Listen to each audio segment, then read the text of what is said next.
Baiklah, teman-teman, bertemu lagi. Sekarang kita masuk ke dalam pembahasan yang lebih, walaupun ini kesimpulan, tapi ini sudah mengait ke teknik. Jadi kita masih membahas di dalam chapter summary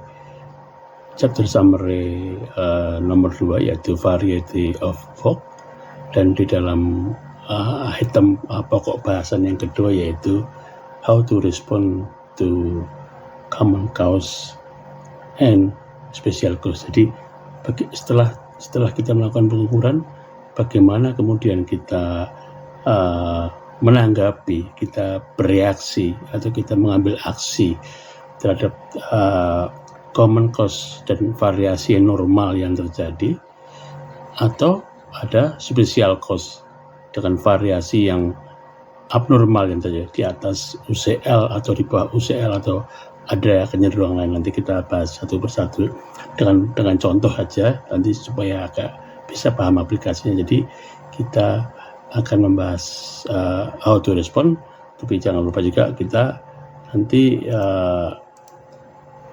di dalam statistical process control ini nanti kita akan melakukan pengukuran dengan menggunakan proses statistik, yang artinya menggunakan angka untuk kemudian mengambil informasi dari angka tersebut menjadi informasi buat kita, di mana angka itu adalah dari mulai hasil pengukuran kita catat dan sebagainya, sehingga itu menjadi masukan buat kita supaya kita tepat mengambil keputusan, ya. Jadi poin di sini pertama adalah kita melakukan pengukuran, kemudian mencatatnya, dan kemudian setelah dicatat di dalam konsep ini adalah control chart, ya. Kemudian dari itu kita melakukan analisa dari data yang gambar yang terjadi, kita melakukan analisa. Setelah itu kita bisa melakukan action, artinya berarti kita bisa mengkontrol proses tersebut. Yang kedua adalah kita mengontrol proses. Nanti kan ada common cause yang itu variasinya masih normal, di dalam batas normal, tetapi juga ada special cause yang variasinya sudah keluar dari batas yang sudah kita hitung, yaitu UCL maupun LCL. Tetapi walaupun dia di dalam batas UCL dan LCL itu, jika masih terlalu besar, artinya kita ya harus lebih mengamankan di proses tersebut, ya harus kita teliti lagi apa sebabnya yang mengapa jadi besar gitu, ya. Jadi kita perkecil sehingga suatu hari menjadi kecil, dan itulah namanya untuk mencapai improvement. Karena kalau udah dia makin kecil, makin teliti, makin akurat, precision dan akurat, nanti di belakang ada itu, sehingga proses kita aman. Kemudian kita mengukur proses itu dengan mengukur produknya. Jadi barang-barang atau produk apapun tahapnya yang dihasilkan dari proses kita, itu kita ukur dengan, jangan lupa ada key quality karakteristik, kemudian kita jabarkan ke dalam key process indicator. Jadi kita akan mengukur sesuai batasan key process indicator, sehingga dengan kita mengukur seandainya terjadi di dalam batas key process indicator, sehingga key quality karakteristik bagian yang saya lakukan itu adalah mencapai sasarannya. Jadi jangan lupa mengukur produk itu adalah sebenarnya juga mengukur proses, ya. Jadi bertingkatnya begitu, skopnya, payungnya begitu. Skopnya adalah kita mengukur produk, tapi sebenarnya dari mengukur produk kita akan mengetahui proses kita seperti apa. Dan jangan lupa pada saat kita melakukan SPC itu, karena tertulis di pengukurannya itu ada data kapan, waktunya kapan, sehingga real time, bukan kita tahunya setelah sebulan kemudian baru tahu gitu. Bahkan kita tahunya setelah ada komplain dari pelanggan baru tahu, bukan gitu ya. Jadi kita ukur saat kapan dan kita langsung bereaksi pada saat terjadi penyimpangan. Kemudian mengukur ini juga untuk mengetahui variasinya, variasi proses kita, presisi, akurat atau tidak. Nanti kita akan jelaskan di belakang ya. Sehingga dari hasil itu kita akan mengambil action. Kemudian kita berarti juga kita memprediksi dengan nanti ada sistemik, misalnya ada masalah sistemik variasi, kita mengatakan ini prediksinya akan naik, ini berbahaya, ini biasanya akan turun, ini akan berbahaya. Ini cenderung siklusnya, patternnya atau pattern apa sih, polanya cenderung kalau pagi di bawah, kemudian kalau siang di atas, kalau sore naik lagi ya dan sebagainya. Itu akan bisa kita pelajari polanya ya. Jadi kita bisa memprediksi in the future atau memprediksi ya in the future, karena dari data yang ada baru kita akan melakukan perbaikan sehingga kita akan bisa menjamin di masa depan seperti apa. Kemudian kita jangan lupa juga dalam hal ini berarti akan preventing. Sebelum terjadi masalah kita sudah bisa tahu dan kita mencegah timbulnya masalah. Walaupun masalah kita juga nggak apa-apa, kita belajar dari ada masalah yang timbul, kita kecolongan, tapi kemudian dari itu kalau kita punya rekod, kita ukur, merekod dan menganalisanya, pasti kita akan segera tahu dan itu artinya kita mencegah terjadinya hal-hal yang di luar keinginan kita di masa yang akan datang. Begitu dulu satu poin ini ya. Terima kasih.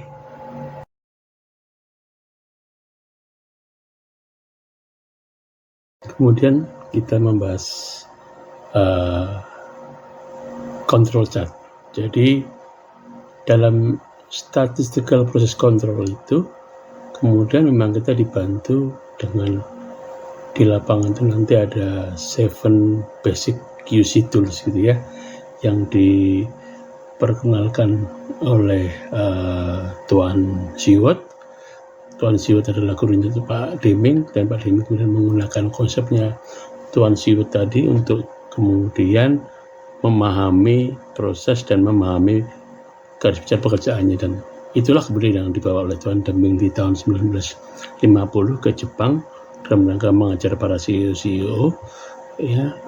Akhirnya itu membuat Jepang menjadi sangat kaliber, dan ternyata beberapa tahun kemudian Amerika mengalami shrinkage dalam hal pemasaran karena semua negara mengambil barang-barang dari Jepang begitu ya, dan itulah dasarnya konsep ini. Makanya saya akan mendalami satu konsep ini saja. Untuk menguasai ini saja saya pikir sudah sangat besar manfaatnya di dalam dunia industri ya, jasa maupun barang atau mungkin yang lainnya. Jadi sekarang kita masuk di dalam satu control chart. Control chart adalah kemudian menuangkan hasil pengukuran tadi, diukur, kemudian direkod ya kan, dan dianalyze ya. Ini terdapat di dalam control chart. Dalam ini sekarang kita masih bicara mengenai control chart. Ini S-bar ya.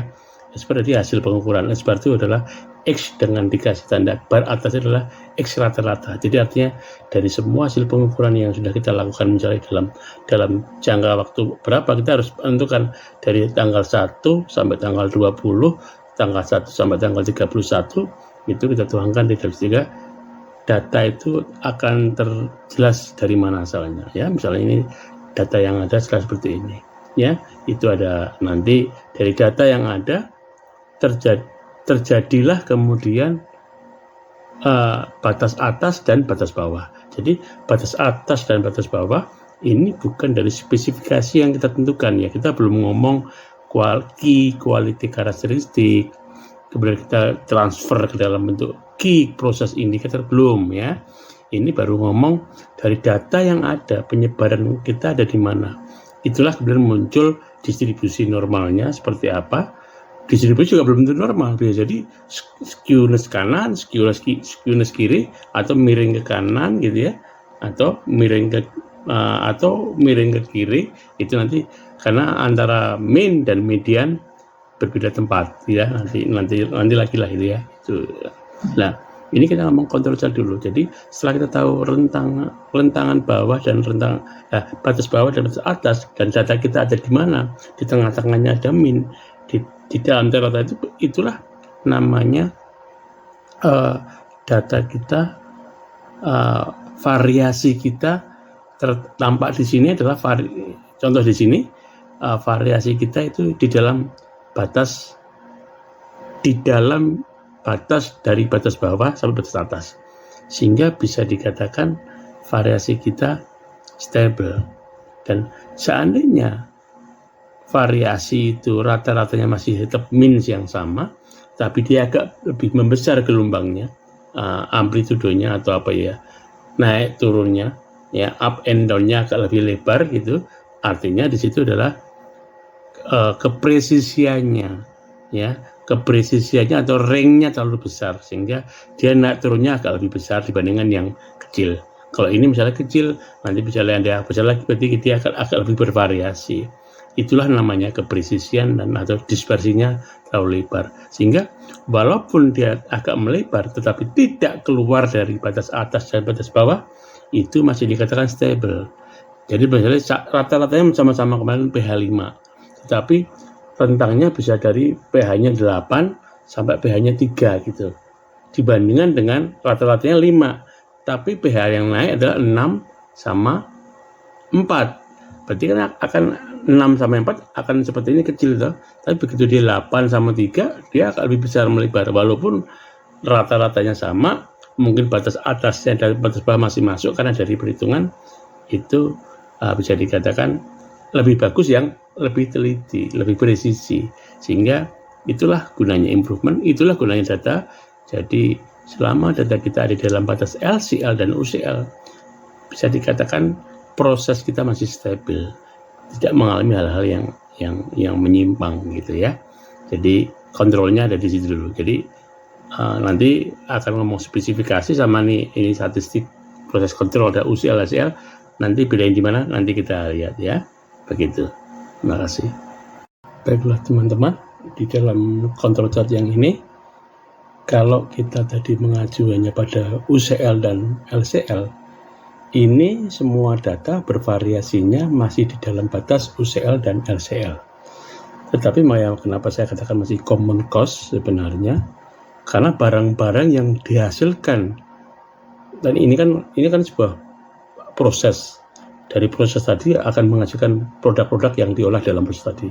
Produk yang dihasilkan dari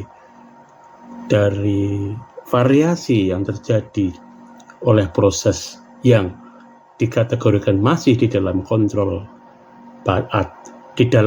atas, di bawah kontrol atas dan di atas kontrol bawah, itu artinya secara produk dia diterima. Tetapi itulah gunanya kontrol chart ini, karena walaupun semuanya masih di dalam batas kontrol atas dan batas kontrol bawah, tetapi coba lihat di sebelah kiri, itu variasinya masih naik turun, dia bahkan menyeberangi min gitu ya. Itu yang bagus, menyeberangi min, naik turun, itu yang bagus. Walaupun lebih lebar pun, lebih lebar turun ataupun presisi, itu nanti kita bicara kepresisian, nanti kita bicara improvement ya. Justru ini adalah untuk improvement. Untuk yang ini, yang sebelah kiri itu masih oke, karena dia bervariasinya bagus. Tapi kemudian pada suatu saat dia naik ke atas dan cenderung di atas rata-rata, tapi kemudian berturut-turut di situ terus itu. Nah, ini secara sistem, secara proses ada sesuatu. Jadi ada kecenderungan, ada tren namanya, ada pola, sehingga nih di yang di atas rata-rata terus naik di situ terus itu pasti ada sesuatu. Jadi sebenarnya bahkan ada rumusnya, nanti ada 7 di atas kontrol min, itu dia adalah sesuatu gitu. Nanti ada rumus, tapi artinya dilihat aja dari bervariasi, kemudian kok naik ke atas langsung beruntun di situ ada beberapa data itu sebenarnya sudah agak ada systemic cost atau pola ya. Berarti ya walaupun masih seperti di common cost, tetapi sebenarnya sudah mengarah ada sesuatu yang terjadi, begitu ya. Ini yang ketiga ya, kontrolnya. sama dengan yang case kedua tadi, yang tadi dari variasi, kemudian habis variasi di bawah, terus nyebrang, terus naik, terus stabil di bervariasi di atas rata-rata. Ini sama, tapi yang ini terjadi di bawah rata-rata. Jadi di atas rata-rata maupun di bawah rata-rata, kalau terus menerus itu ada sesuatu yang terjadi, ya. Jadi ini sama dengan nomor 2 tadi, hanya posisinya dia di bawah rata-rata. Itu. Makasih. Baik teman-teman, yang berikutnya kita masih kontrol tadi. Jadi kalau statistik itu memang menggunakan kontrol tadi, ya, karena statistical process control. Statistik itu adalah bekerja dengan menggunakan angka, sebenarnya artinya proses itu adalah untuk proses membuat barang gitu ya. Kontrol itu adalah untuk mengontrol. Jadi mengontrol proses pembuatan barang dengan dibantu dengan angka, begitulah. Angka itu adalah sebenarnya hasil pengukuran dari produk-produk hasil dari sebuah proses. Dari pengukuran itu ada poin-poin itemnya itu ya nanti ditentukan di dalam key process indicator ya. Nanti seperti istilah term saya sebelumnya dulu, saya bicara mengenai key quality characteristic, kemudian saya bicara dari situ diturunkan menjadi key process engineering ya. Itu key process indicator maksud saya, itu menjadi acuan kita. Dan memang di dalam konsep ini juga melibatkan ada proses engineering ya, karena memang menentukan angka-angka berapa yang spesifikasi berapa yang harus kita pakai, itu nanti proses sangat engineering sekali. Jadi memang dalam hal ini konsep ini ya memerlukan orang mungkin teknik-teknik yang terkait dengan disiplin ilmu daripada proses, tapi juga mungkin dibantu juga oleh para industrial engineer. Dan ini adalah control chart ya, tapi di awalnya adalah bervariasi, kemudian setelah bervariasi dia ada kecenderungan, ada tren naik ke atas ya. Tren naik ke atas itu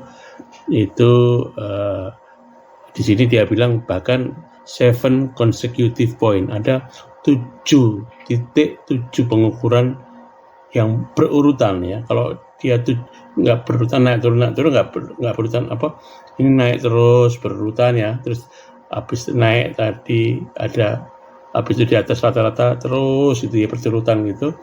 Walaupun berurutan itu berarti ada kecenderungan, ada tren namanya ya. Jadi ini ada sesuatu yang terjadi. Jadi walaupun masih di dalam batas UCL LCL kayak tadi seperti tadi, tapi ada kecenderungan. Ya, inilah yang akan dibilang nanti preventif, bisa mengetahui, memprediksi. Jadi kalau ini terus berlanjut terus naik ya, dia akan keluar tadi dari UCL gitu ya. Begitu. Makasih. Baiklah, yang berikutnya sama bervariasi dan kemudian cenderung trennya menurun ya. Jadi pada saat dia bervariasi itu masih normal, dan kemudian pada saat dia mulai menurun terus, dan di sini ada dibilang 7 consecutive point having downward trend. Ini ada tren, jadi ada kecenderungan atau pola gitu ya, itu menurun. Disitulah terjadi sebenarnya, walaupun sebenarnya masih di dalam batas lower dan upper control limit, tetapi kecenderungannya inilah yang kemudian bisa menjadi sistemik, karena suatu saat dia akan melewati batas bawah, sehingga itu akan menjadikan sebuah masalah. Begitu ya. Control chart yang berikutnya ini juga masih ada bervariasi, tapi di dalam bervariasi tadi ada titik yang keluar dari lower control limit, sehingga itu menjadi ukuran yang menjadi barang yang tidak bisa diterima oleh sistem statistik ini. Jadi ini ada min-nya, proses average rata-rata, kemudian di situ ada upper control limit, dan di situ ada lower control limit, dan pada saat dia bervariasi di antara min, naik turun di antara min ya, itu masih dikatakan prosesnya normal selama tidak keluar dari upper control limit dan lower control limit. Tetapi jika ada kecenderungan, walaupun dia ada di dalam control limit tapi ada kecenderungan naik, atau tuh ada 7 poin naik, terus ada 7 poin turun, terus kemudian di bawah di bawah rata-rata, tapi dia bervariasi di bawah rata-rata terus, nggak pernah naik dari rata-rata. Kemudian setelah dia naik nyebrang rata-rata mean, setelah itu dia akan bervariasi terus di atas rata-rata mean, sehingga ada rata-rata bervariasi naik nyebrang mean dan bervariasi. Itu pada saat dia nyebrang itulah ada sesuatu, sehingga kok tadinya rata-rata di bawah sekarang rata-rata di atas, itu pasti ada sebabnya lah. Hal-hal itulah yang kemudian harus kita cari sebabnya apa dengan 5Y atau dengan affinity diagram, atau kalau affinity lebih kepada manajemen ya, 5Y atau cause and effect diagram itu kan, itu nanti kita bisa temukan. Dan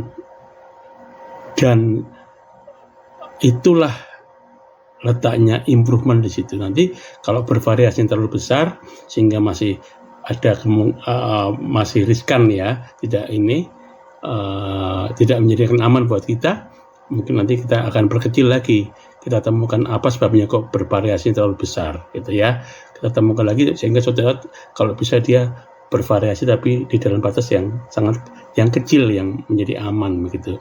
Nah, sehingga pada saat dia menjadi aman kan, dan kalau statistik nanti kan di dalam rata-rata kan dia ada rata-rata, dan ketemu yang 68% itu adalah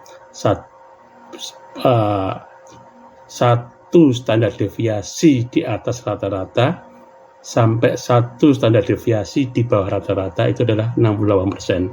Kemudian akan naik lagi menjadi 95%, yaitu dua standar deviasi di atas rata-rata dan 2 deviasi di bawah rata-rata, itu adalah 95%, sambut berapa gitu ya, datanya ada di situ. Kemudian yang ketiga adalah plus minus 3 standar deviasi dari rata-rata. Jadi 3 standar deviasi di atas rata-rata dan 3 standar deviasi di bawah rata-rata. Itulah letaknya. Jadi 6 standar deviasi ya, jadi total bawah atas, itulah yang sebenarnya dibilang Six Sigma, karena satu standar deviasi itu adalah 1 sigma. Jadi ada Six Sigma lah. Itu adalah kalau nanti sudah ngomong spesifikasi atau apa Six Sigma, kita akan, jadi pada saat tercover sampai Six Sigma itu tercover, yaitu nanti CP-nya itu sampai 1,33 dan atau 1 itu masih kiri-kiri, artinya pas banget di level 3 sigma di atas dan 3 sigma di bawah, itu 1 masih ya. Begitu dia agak lebih kecil lagi, itu 1,3 itu adalah karena 4 dibagi 3 ya, jadi ketemunya 1,3. Jadi itu rumusnya, itulah yang dikatakan aman ya. Jadi nanti kalau udah itu udah ngomong Six Sigma lain ya. Mr. Deming ini tidak membahas detail di Jepang ini, waktu itu tidak membahas Six Sigma. Kalau Six Sigma itu udah belakangan ini, itu TQM, yaitu karena Barat mau kalau Jepang bisa, kenapa kita nggak bisa lah. Kemudian dia menerorkan lah konsep total quality management yang sebenarnya turunan dari lean management juga gitu ya. Itu karena Jepang bisa kok Barat nggak bisa gitu, mereka yang membuat dia Six Sigma itu ya. Jadi hampir sama, makanya statistik ini akan sangat membantu kita untuk menyimpulkan kondisi lapangan kita gitu.